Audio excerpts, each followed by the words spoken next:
എല്ലാവർക്കും സലു കിച്ചനിലേക്ക് സ്വാഗതം. ഞാൻ സമീറ. ഇന്ന് ഞാൻ തയ്യാറാക്കാൻ പോകുന്നത് ഒരു അടിപൊളി നെയ്യപ്പമാണ്. പലർക്കും നെയ്യപ്പം ഉണ്ടാക്കുമ്പോൾ അത് ശരിയാകുന്നില്ല എന്ന് പറയുന്നുണ്ട്. അപ്പം ഞാൻ ഇതിൽ കുറച്ച് ടിപ്സ് പറയുന്നുണ്ട്. അത് നിങ്ങൾ ഫോളോ ചെയ്യുകയാണെങ്കിൽ സൂപ്പർ നെയ്യപ്പം നിങ്ങൾക്ക് തയ്യാറാക്കിയെടുക്കാൻ പറ്റും. അപ്പം നമുക്കതെങ്ങനെയാണ് തയ്യാറാക്കിയെന്ന് നോക്കിയാലോ. അപ്പോൾ ഇതുണ്ടാക്കാൻ വേണ്ടി ഞാനിവിടെ 250 ml കപ്പിൽ 3 കപ്പ് പച്ചരി ഒരു പാത്രത്തിലേക്ക് ഇട്ട് നന്നായിട്ട് കഴുകിയിട്ട് കുറച്ചധികം വെള്ളം ഒഴിച്ച് ഒരു 3-4 മണിക്കൂർ കുതിരാനായിട്ട് മാറ്റി വെക്കും.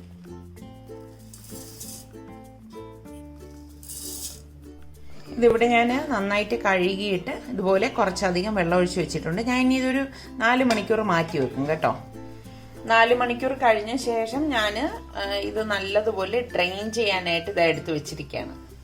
അരി ഇവിടെ വെള്ളമെല്ലാം വാർന്നിട്ടുണ്ട്. അപ്പം നമുക്കിനി ഇത് പൊടിച്ചെടുക്കണം. മിക്സിയുടെ പൊടിക്കുന്ന ജാറിലേക്ക് നമുക്ക് 2-3 ബാച്ചായിട്ട് ഇതൊന്ന് പൊടിച്ചെടുക്കാം. പൊടിച്ചെടുക്കുമ്പം നല്ല ഫൈനാക്കി പൊടിച്ചെടുക്കണം എന്നില്ല കേട്ടോ.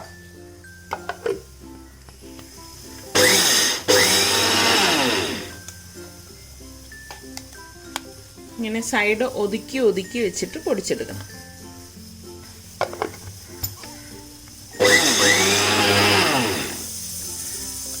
ഇതിപ്പോൾ ഞാനിവിടെ നല്ലതുപോലെ പൊടിച്ചെടുത്തിട്ടുണ്ട്. ഇതുപോലെ വേണം നമ്മളിത് പൊടിച്ചെടുക്കാനായിട്ട് കേട്ടോ. അപ്പം ഇത് നമുക്കൊരു ബൗളിലേക്ക് മാറ്റാം. ബാക്കിയിരിക്കുന്ന അരിയും ഇതുപോലെ 1-2 ബാച്ചായിട്ടിട്ട് പൊടിച്ചെടുക്കാം.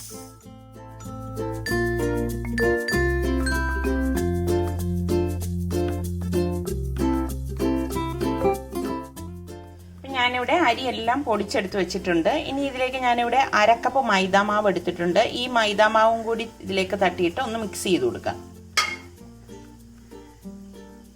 കൈകൊണ്ട് മിക്സ് ചെയ്തെടുത്താലും മതി കേട്ടോ.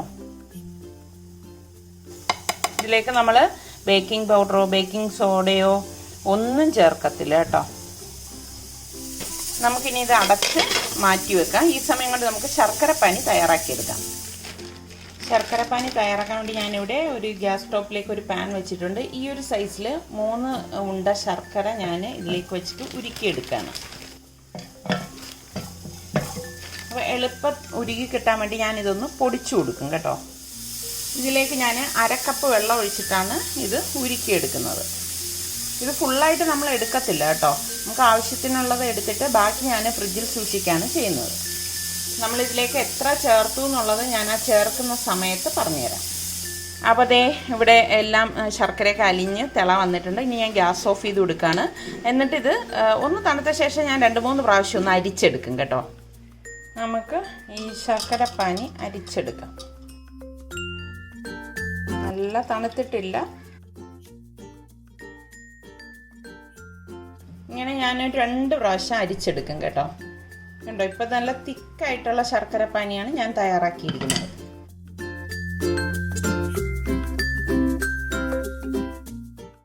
അപ്പം ഞാനിവിടെ 2 കപ്പോളം ശർക്കര ഉരുക്കിയത് എടുത്തിട്ടുണ്ട്. ഇത് ഇതിലേക്ക് ഒഴിച്ചിട്ടൊന്ന് മിക്സ് ചെയ്ത് കൊടുക്കാം. ചെറു ചൂടോടുകൂടി തന്നെയാണ് നമ്മളിത് മിക്സ് ചെയ്തെടുക്കുന്നത് കേട്ടോ. നമ്മളിത് കുഴച്ചെടുക്കുമ്പം ഇഡലി മാവിനേക്കാളും കുറച്ചുകൂടി ഒരു പൊടിക്ക് ഉള്ള ആ ഒരു വ്യത്യാസം വരത്തക്ക രീതിയിലാണ് നമ്മളിത് കുഴച്ചെടുക്കുന്നത്. കട്ടയില്ലാതെ കുഴച്ചെടുക്കണേ.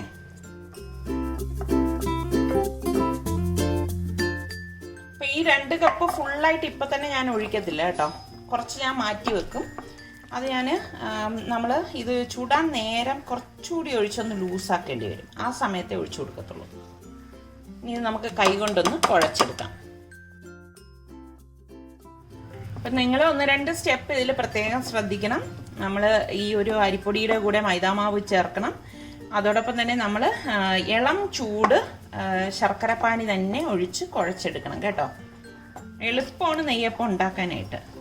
കണ്ടോ, ഈ ഒരു പരുവാണ് നമുക്ക് വേണ്ടത്. പക്ഷേ ഇതിനി നമ്മൾ കലക്കി ചുടുന്ന ആ ഒരു സമയത്തുണ്ടല്ലോ, കുറച്ചുകൂടി ശർക്കരപ്പാനി നമുക്ക് ഇതിലേക്ക് ഒഴിക്കേണ്ടതായിട്ട് വരും. അതാണ് ഞാൻ ഇത് വളരെ കുറച്ച് ഏകദേശം ഒരു 1/4 കപ്പോളം ഞാൻ മാറ്റി വെച്ചിട്ടുണ്ട്. അപ്പോൾ ഇതിനി നമുക്കൊരു 6 മണിക്കൂർ മാറ്റി വെക്കണം. കുറഞ്ഞത് 6 മണിക്കൂറെങ്കിലും വെക്കണം കേട്ടോ. എങ്കിൽ മാത്രമേ നല്ല ഫ്ലഫി ആയിട്ടുള്ള നെയ്യപ്പം നമുക്ക് തയ്യാറാക്കിയെടുക്കാൻ പറ്റൂ. അപ്പം ഞാനിത് അടച്ച് മാറ്റി വെക്കാം. ഇപ്പോൾ ഒരു 6 മണിക്കൂർ കഴിഞ്ഞിട്ടുണ്ട്. ഞാനിവിടെ ഒരു പാൻ അടുപ്പത്തേക്ക് വെച്ചിട്ട് ഇതിലേക്ക് ഞാൻ 1.5 ടേബിൾ സ്പൂൺ നെയ്യ് ഒഴിച്ചു കൊടുക്കുകയാണ്. ഇതിലേക്ക് ഞാൻ തേങ്ങ ഇതുപോലെ കൊത്തി അരിഞ്ഞത് എടുക്കുകയാണ്. അതിട്ടിട്ടൊന്ന് ഫ്രൈ ചെയ്തെടുക്കാം. ഇതൊന്ന് മൂപ്പിച്ച് ചൂടോടുകൂടി തന്നെ നമ്മൾ കലക്കി വെച്ചിരിക്കുന്ന ആ നെയ്യപ്പത്തിൻ്റെ മാവിലേക്ക് ഒഴിച്ചു കൊടുക്കുകയാണ് ചെയ്യുന്നത്. അപ്പോൾ ഇതിവിടെ മൂപ്പിച്ചെടുത്തിട്ടുണ്ട്. നമുക്കിനി ഇത് കലക്കി വെച്ചിരിക്കുന്ന മാവിലേക്ക് ഒഴിച്ചു കൊടുക്കാം. നമ്മളിത് കലക്കി വെച്ചിട്ടിപ്പോൾ ഒരു 6 മണിക്കൂർ കഴിഞ്ഞിട്ടുണ്ട്. ഇതിൻ്റെ അടപ്പൊന്ന് മാറ്റിയിട്ട് ഞാനിതിലേക്ക് 1.5 ടീസ്പൂണ് ഏലക്കാപ്പൊടി ഇട്ട് കൊടുക്കുകയാണ്. ഇതോടൊപ്പം തന്നെ ഞാനിവിടെ കറുത്ത എള്ള എടുത്തിട്ടുണ്ട്. അത് നമുക്ക് കുറച്ചിട്ട് കൊടുക്കാം. ഞാനിവിടെ 2 ടീസ്പൂണോളം ഇട്ട് കൊടുത്തിട്ടുണ്ട്. നമുക്ക് എത്രയാണോ വേണ്ടത് അതിനനുസരിച്ച് ഇട്ട് കൊടുത്താൽ മതി. പിന്നെ നമ്മൾ ആ നെയ്യോടുകൂടി തന്നെ ഈ വറുത്ത് വെച്ചിരിക്കുന്ന തേങ്ങ ഇട്ട് കൊടുക്കാം. നമുക്കിത് കലക്കി കൊടുക്കാം. കണ്ടോ, ഇപ്പോൾ നല്ല കട്ടിക്കാണ് ഇരിക്കുന്നത്. ഈ സമയത്ത് നമ്മൾ ഈ ഉരുക്കി മാറ്റി വെച്ചിരിക്കുന്ന ശർക്കരപ്പാനി ഉണ്ടല്ലോ, അത് കുറേശ്ശെ ഒഴിച്ചിട്ട് ഒന്നുകൂടി ഒന്ന് ഇളക്കിയെടുക്കാം. അപ്പോൾ അതുകൊണ്ടാണ് നമ്മൾ കുറച്ച് ശർക്കരപ്പാനി ലാസ്റ്റ് മാറ്റി വെക്കുന്നത് കേട്ടോ. ഈ സമയം നമുക്ക് ഈ നെയ്യപ്പം ചുട്ടെടുക്കേണ്ട ഇരുമ്പ് ചട്ടി അടുപ്പത്തേക്ക് വെച്ച് ചൂടാക്കി പാകത്തിനുള്ള എണ്ണ ഒഴിച്ചെടുക്കാം. കണ്ടോ, ഇതാണ് നെയ്യപ്പത്തിൻ്റെ ബാറ്ററിൻ്റെ ഒരു പരുവം എന്ന് പറയുന്നത്. നന്നായിട്ട് ഇളക്കണേ. ഓരോ പ്രാവശ്യവും നമ്മൾ നെയ്യപ്പം ചുടാൻ നേരം നന്നായിട്ട് ഇളക്കിയിട്ട് വേണം കോരി ഒഴിക്കാനുള്ളത്. ഞാനിവിടെ ഒരു ഇരുമ്പ് ചട്ടി അടുപ്പത്തേക്ക് വെച്ചിട്ടുണ്ട്. ഇരുമ്പ് ചട്ടി ഓൺ ചെയ്ത് ചൂടായ ശേഷം ഞാൻ നെയ്യപ്പം ഫ്രൈ ചെയ്തെടുക്കാനുള്ള ഓയിൽ ഒഴിച്ചു കൊടുക്കുകയാണ്. അപ്പോൾ നമുക്ക് ഈ ചൂടായ എണ്ണയിലേക്ക് ഒരു തവി മാവ് കോരി ഒഴിച്ചു കൊടുക്കാം. ഇതുപോലെ കേട്ടോ. മാവ് ഇളക്കിയിട്ട് വേണം നമ്മൾ ഇതിലേക്ക് കോരി ഒഴിച്ചു കൊടുക്കാനുള്ളത്.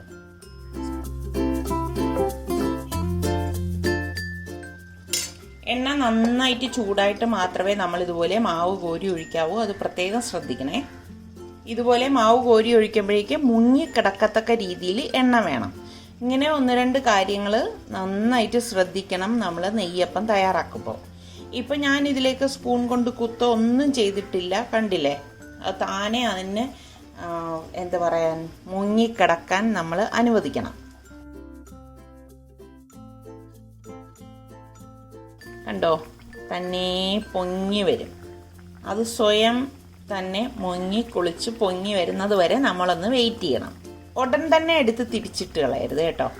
പൊങ്ങി വന്നു കഴിഞ്ഞാൽ ഒരു 2 സെക്കൻഡ് കഴിയുമ്പം നമുക്ക് പതുക്കെ ഒന്ന് തിരിച്ചിട്ട് കൊടുക്കണം. അപ്പം അതിന് മുമ്പ് ഇതിൻ്റെ മുകളിലേക്ക് കുറച്ച് ഓയിൽ ഇതുപോലെ ഒന്ന് ഇട്ട് കൊടുക്കാം. നല്ല പെർഫെക്റ്റ് നെയ്യപ്പം റെഡിയായി വരും. സമയത്ത് നമ്മളിങ്ങനെ ഈ ചൂടായ എണ്ണ ഇതുപോലെ ഒന്ന് ഒഴിച്ചു കൊടുത്താൽ മതി. ഇതുപോലെ തിരിച്ചും മറിച്ചും ഇട്ട് നല്ല ഗോൾഡൻ കളറാവുന്നവരെ നമ്മൾ ഫ്രൈ ചെയ്തെടുക്കണം. അപ്പോൾ ഇതിൻ്റെ സെൻറ്ററിലൊക്കെ വെന്ത് കിട്ടും. നമ്മൾ ഈ തിളച്ച എണ്ണ ഇതുപോലെ ഒഴിച്ചു കൊടുക്കണം. കണ്ടോ, അപ്പോൾ ഈ ഒരു രീതിയിൽ നിങ്ങൾ ട്രൈ ചെയ്ത് നോക്കൂ. നല്ല പെർഫെക്റ്റായിട്ട് നമുക്ക് നെയ്യപ്പം ഉണ്ടാക്കിയെടുക്കാൻ പറ്റും. ഇതിലേക്ക് നമ്മൾ baking powder, baking soda, east, ചോറ് ഒന്നും ചേർക്കാതെ തന്നെ നമുക്ക് നല്ല നെയ്യപ്പം തയ്യാറാക്കിയെടുക്കാൻ പറ്റും. അപ്പോൾ ഈ നെയ്യപ്പത്തിൻ്റെ പ്രത്യേകത എന്ന് പറഞ്ഞാൽ ഇതിൻ്റെ വശങ്ങളിൽ നല്ല മുരുമുരാന്നിരിക്കും. കണ്ടോ, അപ്പോൾ ഇത്രയും മതിയാവും. ഞാനിത് എണ്ണയിൽ നിന്ന് മാറ്റുവാണ്. എണ്ണ കുടിക്കോ ഒന്നും ചെയ്യില്ല കേട്ടോ.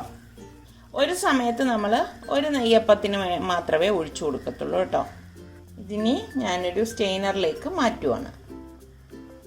അപ്പം നെയ്യപ്പം ഒഴിക്കാൻ നേരം നമ്മൾ നന്നായിട്ടൊന്ന് കലക്കിയിട്ട്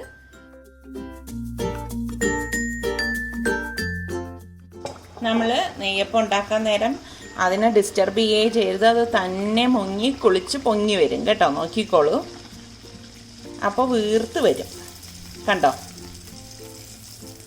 അത് താനേ പൊങ്ങി വരും. പൊങ്ങി വന്ന ഉടൻ തിരിച്ചിടരുത് കേട്ടോ. അപ്പോൾ എന്താ വെച്ചാൽ ഇതിൻ്റെ സെൻറ്റർ പൊട്ടിപ്പോയിട്ട് പിന്നെ എല്ലാം കൂടി ചാടി വെളിയിലേക്കൊക്കെ വരും. അപ്പോൾ അങ്ങനെ വരാതിരിക്കാൻ പ്രത്യേകം ശ്രദ്ധിക്കണം. സമയം നമ്മൾ ചൂട് എണ്ണ ഇതുപോലൊന്ന് കോരി ഒഴിച്ചു കൊടുക്കണം. കണ്ടോ,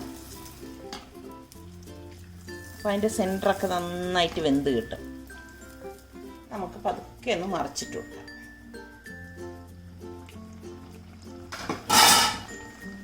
നല്ല ബും ബും വേർത്ത നെയ്യപ്പം റെഡിയാണ്.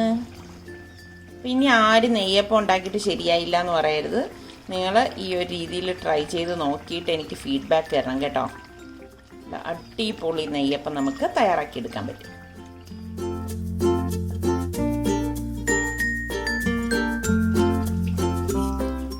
റെഡിയാവുമ്പോൾ നമുക്ക് ഇതുപോലെ എണ്ണയിൽ നിന്ന് മാറ്റണം. അപ്പം ഇതിൻ്റെ ഫ്ലെയിം ഒന്ന് ശ്രദ്ധിച്ചേക്കണം. നമ്മൾ കോരി ഒഴിക്കുന്ന നേരം ഫ്ലെയിമിന് നല്ല ചൂട് വേണം. അത് കഴിഞ്ഞാൽ മെല്ലെ ഫ്ലെയിം ഒന്ന് കുറച്ച് കൊടുക്കണം. കാരണം ആ ഒരു ചൂടിൽ കിടന്ന് ഇത് വെന്ത് കിട്ടാൻ വേണ്ടിയിട്ടാണ്. അല്ലെങ്കിൽ എന്തെന്ന് വെച്ചാൽ പെട്ടെന്ന് കരിഞ്ഞു പോകും. ഇതിൻ്റെ സെൻറ്ററിലൊന്നും വെന്തിട്ടുണ്ടാവില്ല. അത് കഴിഞ്ഞ ശേഷം നമ്മൾ പതുക്കെ ഫ്ലെയിം ഒന്ന് കൂട്ടിക്കൊടുക്കും. അപ്പം ഇങ്ങനെയുള്ള കാര്യങ്ങളൊക്കെ ശ്രദ്ധിക്കുകയാണെങ്കിൽ നിങ്ങൾക്ക് നല്ല സൂപ്പർ നെയ്യപ്പം ഉണ്ടാക്കിയെടുക്കാൻ പറ്റും. പിന്നെ ഓരോ പ്രാവശ്യം നമ്മൾ ഈ മാവ് ഇതുപോലെ ഇളക്കിയിട്ട് വേണം കോരി ഒഴിച്ചു കൊടുക്കാനുള്ളത്. അപ്പം ഞാനിവിടെ നെയ്യപ്പം എല്ലാം പൊരിച്ചുകൊണ്ടിരിക്കുകയാണ്. അപ്പം നെയ്യപ്പത്തിൻ്റെ അരിക് ഇതുപോലെ വരണമെങ്കിൽ ആ ഫ്ലെയിമിൻ്റെ ഏറ്റക്കുറച്ചിൽ കൊണ്ടാണ് ഇങ്ങനെ വരുന്നത് കേട്ടോ. അങ്ങനെ ഉണ്ടെങ്കിൽ മാത്രമേ ഇതുപോലെ അരിക് നല്ല ക്രിസ്പി ആയിട്ട് വരത്തുള്ളൂ.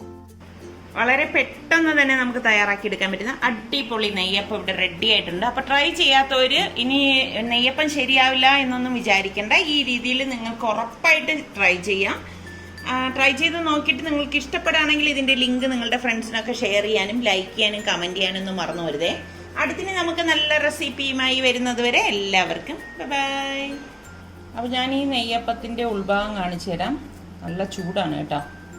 ഉള്ളിൽ നല്ല സോഫ്റ്റും സൈഡ് നല്ല ക്രിസ്പി ആയിട്ടുള്ള നെയ്യപ്പമാണിത്. കണ്ടോ, കറക്റ്റ് ടെക്സ്ചറാണ്. അപ്പോൾ ഈ രീതിയിലാണ് നമ്മുടെ നെയ്യപ്പം ഇരിക്കുന്നത്.